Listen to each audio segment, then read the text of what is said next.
Chael. It's a boy's name, but I'm not a boy, I'm a girl.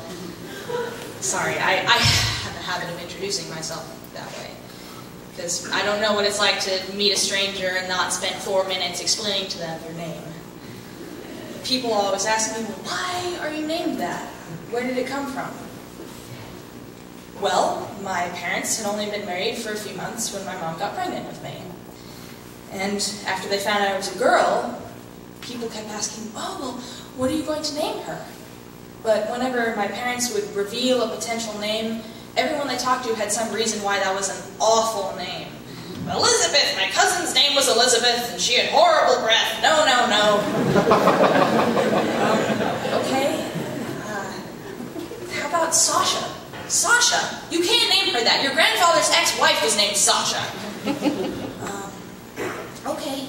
How about Zoe? We really like that. Zoe? That's the name of your aunt who went to prison. There was no way to make anyone happy. My parents needed a way to stop the madness, so they came up with a plan. They decided to con everyone and come up with the worst name they could possibly imagine.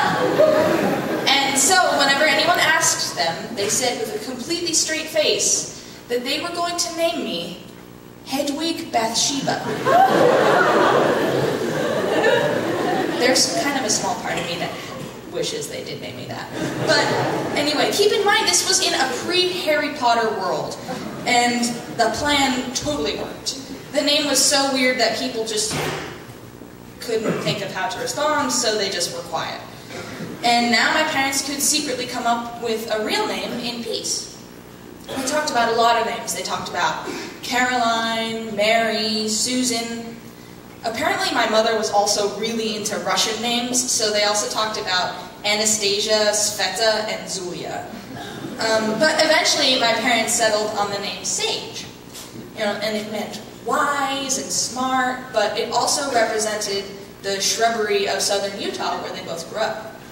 So they really loved that name. And when I was finally born, they both took one look at me and felt that Sage didn't work.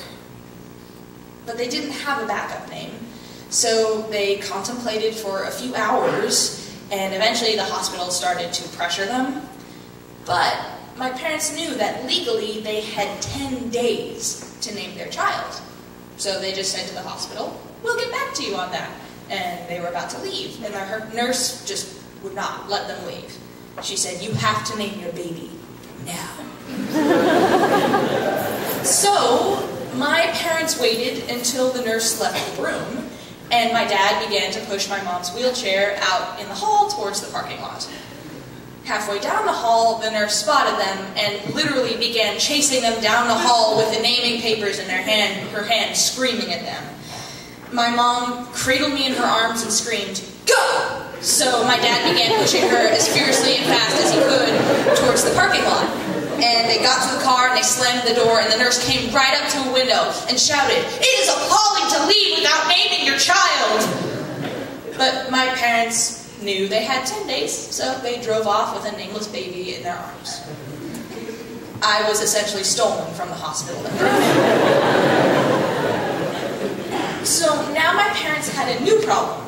Before they had 9 months to name me, now they only had 9 days. And at the end of this allotted time, the courts would just assign me a name. And court names are automatic and impersonal, like Mary Sue or Jane Doe. And my parents feared this fate, so they tried speed naming. They bought several girls' name books and would try calling me one name for 15 minutes at a time. This proved fruitless as they tried practically every single name they read. Eventually, they came across the nickname Mickey, and they loved it. But they didn't want to name me Mickey, but they couldn't really think of a name besides Michelle, because they didn't want to name me that would lead to Mickey. Eventually, one of them said Michael, and they both looked at each other. That's it. That's the name. She's a Michael. But it's a boy's name. Well, they tried to get out of it, but it absolutely stuck. So now they needed to come up with a middle name that would save me from having a boy's name. And nothing worked. Michael Susan, Michael Caroline, Michael Harriet. Then they thought of Michael Mack, which they liked, but that was 2 boys' names. So they shoved my mom's name, Ellen, in there. Can we see the slide, please? Yeah. So that is my full name. Michael McKellen Gong. My parents like to joke that they named me Michael twice. Michael. It's basically a cheat. So, my dad finally returned to the hospital just in time to fill out the papers. And he handed them in to the receptionist and heaved a sigh. It was over, they had done it. And just as he was about to leave, the receptionist called out, "Oh, you said your baby was a girl, but don't worry, I'll fix that on the certificate." My dad turned around and he said, no, the baby is a girl and she's going to be named Michael anyway. When the rest of my family found out my name, they were thrilled. Well, at least they didn't name her Hedwig. So my parents were relieved. The name ordeal was over. But this is where my part of the name ordeal began, because this fell heavily on my shoulders, even though my parents had washed their hands of the issue. The intent was to call me Mickey, but for some reason that never stuck. I've been Michael since the day I was born. And for the rest of my life, I've had to explain my name left and right. Many people don't understand me when I tell them my name is Michael.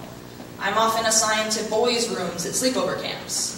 Or substitute teachers almost never believe me when I say, "Here," after attendance is called. So my name has had a grand impact over my life.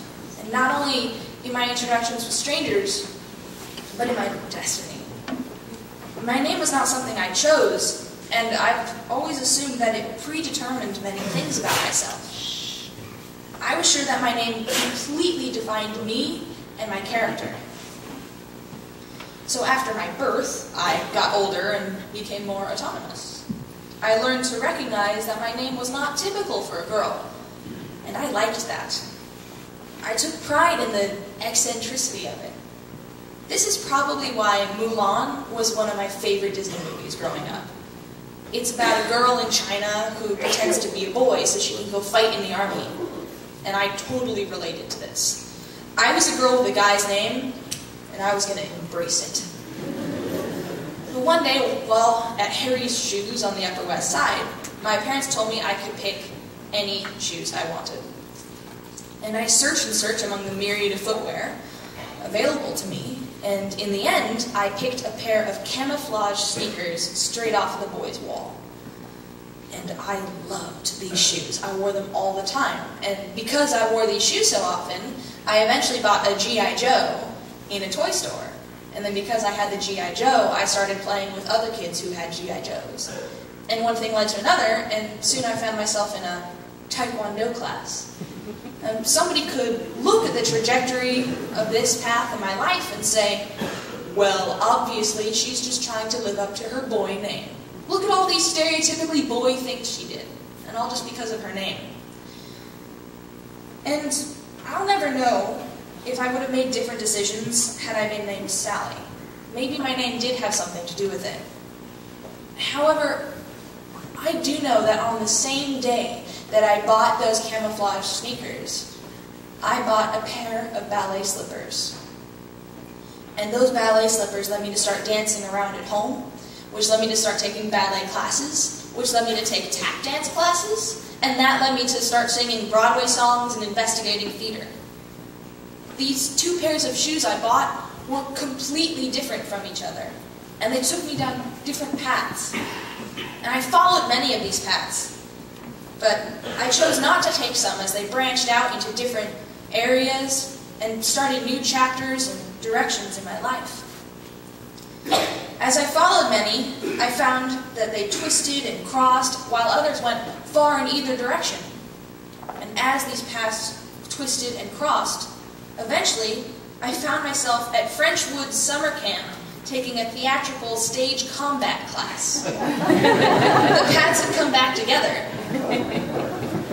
So, not all my choices have been as clear as camo and pink. Some were harder to recognize, or felt like my name, something intrinsic and unchangeable. As I entered my teens, I started going to many dances. Bar mitzvahs, bat mitzvahs, school events, church parties, and I would dance at absolutely none of them. And I wasn't thinking that I couldn't dance. I knew I could really easily get out of my chair and start fist pumping if I wanted to. But that was it. I did not want to. I couldn't want to. I was so self-conscious, so scared about it all. I had no idea why. I just was worried that people were judging me. And that fear was real for me. It wasn't something I could just terminate at will. And some people do have that incredible ability to just cease to care what other people think. But I certainly did not. One day, I was at a camp with a friend, and to be honest, I thought she was pretty cool. And one night, the camp had a dance. And once again, I stood on the sideline. And my friend came up over to me and she shouted, "Hey, come on!" "Oh, no, I just don't dance. I get too weirded out." "Well, just don't let it weird you out." "I can't just stop it."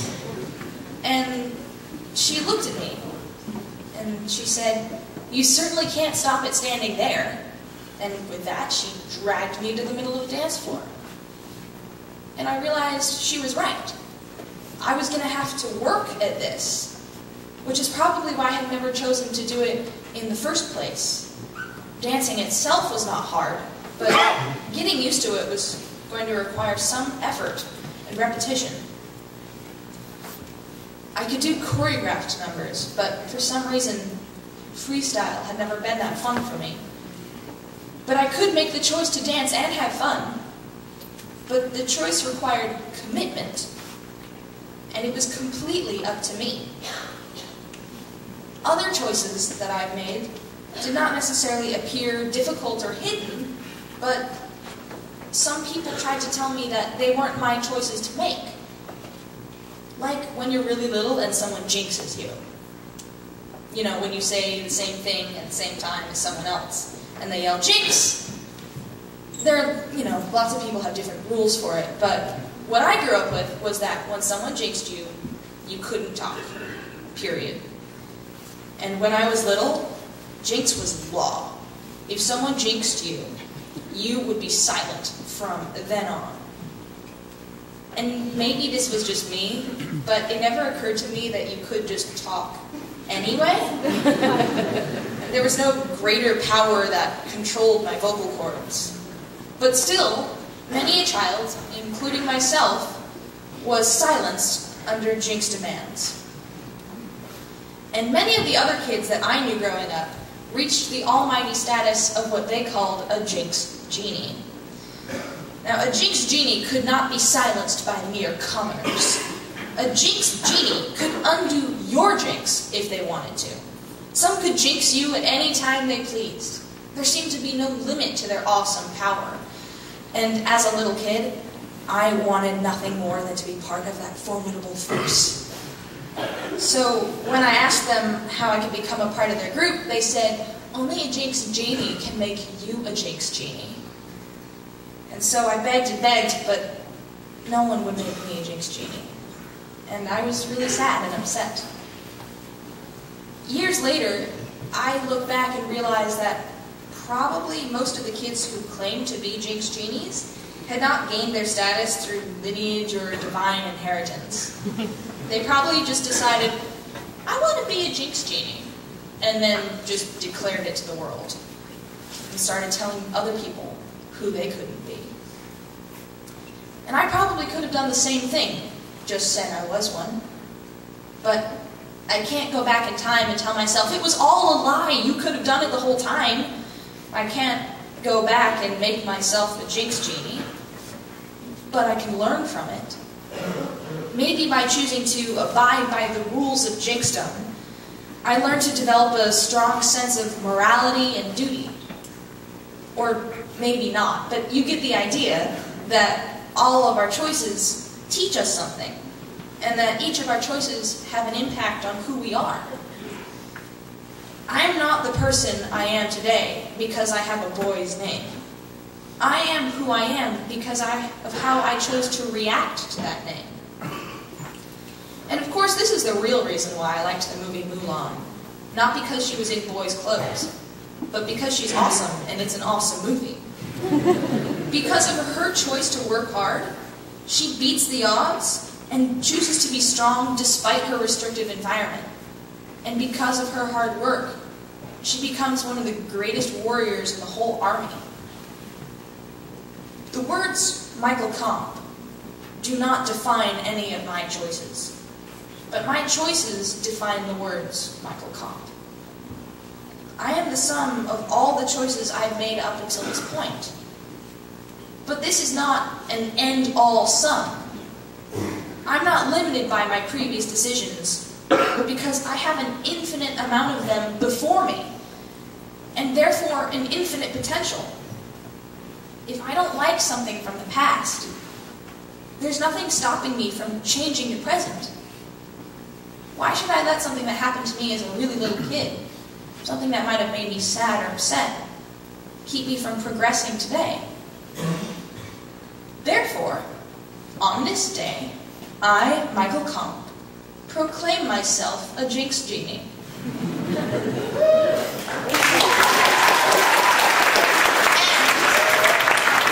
Jinx Genie, I can hereby make all of you Jinx Genies.